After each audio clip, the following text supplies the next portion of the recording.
بسم اللہ والحمد للہ والصلاة والسلام علی رسول اللہ۔ اللہ کریم کا احسان کہ اس نے اپنا مقدس مہمان ماہ رمضان ایک مرتبہ ہمیں پھر عطا فرمایا۔ اس مہینے کی فضیلت نزول قرآن، شہر رمضان الذی انزل فیہ القرآن، رمضان کا مہینہ جس میں قرآن نازل ہوا، رب تعالی کا کلام۔ میرے پیارے نبی پاک صلی اللہ علیہ وآلہ وسلم اس ماہ مقدس کی آمد سے پہلے استقبال رمضان پر خطبہ ارشاد فرماتے ہیں۔ مہینہ آنے والا ہے جس میں نفلوں کا ثواب فرضوں کے برابر اور فرضوں کا 70 درجے زیادہ ہو جائے گا۔ 1 درہم خرچ کرنے پر 1000 گنا زیادہ ثواب ہوگا۔ صرف ایک کھجور سے بھی کسی کو روزہ افطار کروایا پورے روزے کا ثواب ملے گا۔ اس ماہ مقدس کی ہر ساعت مبارک جنت کے دروازے کھول دیے جائیں گے، جہنم کے دروازے بند کر دیے جائیں گے، سرکش شیاطین قید کر دیے جائیں گے۔ پھر اس ایک مہینے میں ایک مقدس رات جو 1000 مہینے سے بہتر شوق دلایا اور فرمایا اس کے 3 عشرے ہیں، 30 دن تو 10 دن کا ایک عشرہ۔ پہلا عشرہ رحمت، دوسرا عشرہ مغفرت اور تیسرا عشرہ آگ سے آزادی کا ہے۔ اہل ایمان محبت سے استقبال کرتے ہیں، تیاری کرتے ہیں۔ یہ شہر مواسات ہے، ہمدردی اور بلائی کا مہینہ۔ بھوک کے عالم میں دوسرے کی بھوک کی تکلیف کو محسوس کرنا، پیاس کی شدت میں پیاسے کی تکلیف کو محسوس کرنا۔ شیاطین قید ہیں، نفس کا علاج آسان ہو گیا۔ میں کتنے کام شیطان کے کہنے پر یا اس کی تحریک پر کرتا ہوں، کتنا میرے نفس کے اندر شیطان کا اثر ہے۔ تو اس مہینے میں گویا ہم اپنی تطہیر صفائی کر لیتے ہیں۔ اس ماہ مقدس میں لوگ نسبتوں کو بھی دیکھتے ہیں۔ 1 رمضان المبارک یوم ولادت ولیوں کے سردار حضرت سیدنا غوث اعظم رضی اللہ تعالی عنہ۔ 2 رمضان یوم ولادت خطیب اعظم حضرت مولانا محمد شفیع صاحب اکاڑوی رحمت اللہ علیہ۔ 3 رمضان حکیم الامت مفتی احمد یار خان صاحب نعیمی رحمت اللہ علیہ۔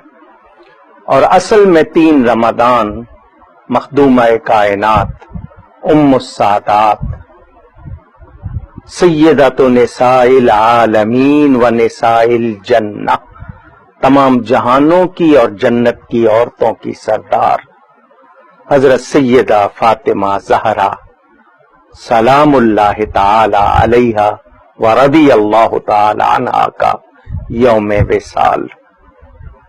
کیسی کیسی نسبتیں ہیں، ہر تاریخ میں یہ بات آپ کو ملتی ہے۔ 2 رمضان میں بنت رسول حضرت سیدہ رقیہ رضی اللہ تعالی عنہ کا بھی ذکر آتا ہے۔ ام المومنین حضرت سیدہ خدیجۃ الکبریٰ رضی اللہ تعالی عنہ، مومنوں کی وہ مقدس ماں جسے اسلام کی خاتون اول ہونے کا بھی اعزاز حاصل کہ سب سے پہلے ایمان لائیں۔ 10 رمضان المبارک ان کا یوم مبارک۔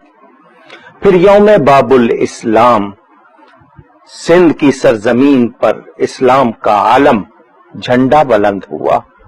محمد بن قاسم مجاہد 12,000 کا لشکر لے کر آیا اور اس سرزمین سے اس نے بتوں کی پوجا کرنے والوں اور سرکشوں کو پامال کیا اور اسلام کا جھنڈا بلند کیا۔ ایک مومن کے لیے رمضان انعام ہے، رحمتوں کا، بخششوں کا، مغفرت کا۔ میرے پیارے نبی پاک صلی اللہ علیہ وآلہ وسلم فرماتے ہیں، میری امت کو پتہ چل جائے رمضان کیا ہے تو میری امت تمنا کرے کہ سارا سال رمضان ہو۔ یہ وہ مہینہ نہیں کہ صرف روزے کی حالت میں بھوکا پیاسا رہنا ہے، بلکہ فرمایا جو روزے کا حق نہ پہچانے اس کو بھوکا پیاسا رہنے کی ضرورت نہیں ہے۔ یہ روزہ کتنی بڑی نعمت، یہ وہ عبادت ہے جو ظاہر نہیں ہے۔ مثلا نماز پڑھ رہے ہیں نظر آ رہی ہے، زکوٰۃ دے رہے ہیں نظر آ رہا ہے، حج کر رہے ہیں نظر آ رہا ہے، روزہ نظر نہیں آ رہا۔ یہ رب تعالی اور بندے کے درمیان، اسی لیے اللہ نے فرمایا روزہ میرے لیے ہے اور اس کی جزا میں خود ہوں۔ یہ وہ عمل جو بندے کو خدا کے اتنے قریب کر دیتا ہے کہ بندے کو بھوکا رہنے کی وجہ سے، معدے میں جلن کی وجہ سے ایک بو پیدا ہو جاتی ہے، شاید کسی کو ناگوار ہو، اللہ کے نزدیک بہت پیاری ہے کیونکہ اس کے لیے ہے۔ اور پھر یہ روزہ ہماری کس طرح تربیت کرتا ہے، کس طرح ہماری تطہیر اور تزکیہ کرتا ہے۔ آپ اس میں وقت کی پابندی دیکھیے، آپ اس میں دوسروں سے سلوک دیکھیے، کیونکہ روزے کے ایک معنی چپ رہنے کے بھی ہیں۔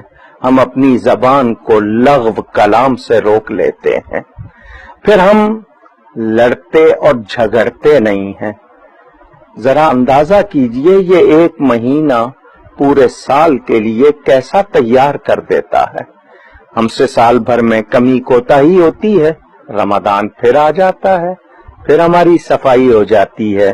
اللہ کرے کہ ہم اس مہینے کو سمجھیں، اس کی قدر کریں۔ تراویح رات کا جاگنا، کیونکہ حدیث شریف ہے بخاری میں جس نے اللہ کی خوشنودی کے لیے روزہ رکھا ایمان اور احتساب کے ساتھ۔ احتساب کے معنی طلب رضا، اللہ کی رضا کے لیے، سلم ہونے کے لیے نہیں کہ میں تھوڑا سا ڈائٹنگ کر لوں، تھوڑا سا یہ نہیں، اللہ کی رضا کے لیے۔ ایمان شرط ہے، تو ایسے شخص کے گزشتہ کے گناہ معاف ہو جاتے ہیں۔ پھر اسی بخاری میں من قام رمضان، جو رمضان کی راتوں میں جاگے 20 رکعت روزانہ، 17 فرض اور 3 وتر ملا کے 20 رکعتیں وہ اضافی ہیں جن کو ہم تراویح کہتے ہیں۔ اصل لفظ ہے ترویحہ، اس کی جمع تراویح۔ یہ 20 رکعتیں ادا کرتے ہیں، قرآن کی سماعت کرتے ہیں۔ اس تھوڑا سا جاگنے پر آپ جماعت کے ساتھ پڑھیں، گھنٹہ لگتا ہے، مگر کتنا ثواب؟ فرمایا گزشتہ کے گناہ معاف ہو جاتے ہیں۔ کتنی سعادتیں ہیں۔ آپ مسجدوں کو آباد کرتے ہوئے اس رمضان میں ذرا دیکھیے کتنی آپ کو برکتوں کا احساس ہوتا ہے۔ ایک دوسرے سے ملاقات، ہمدردی، یہ اسلام دین ہی آپس میں باہمی ربط اور باہمی نیکی کا ہے۔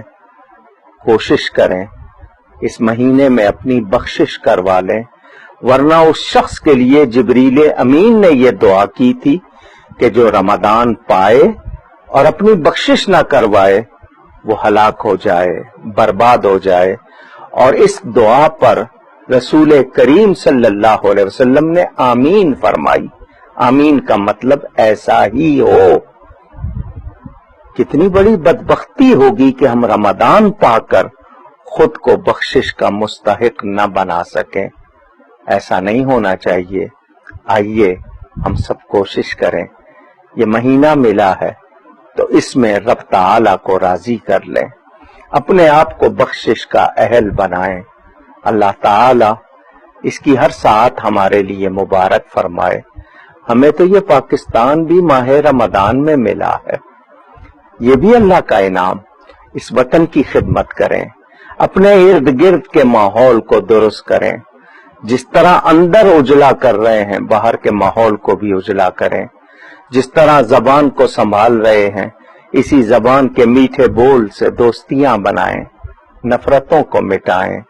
اللہ تعالی ہم سب کو توفیق عطا فرمائے اور ہم سب کو رمضان میں بخشش عطا فرمائے۔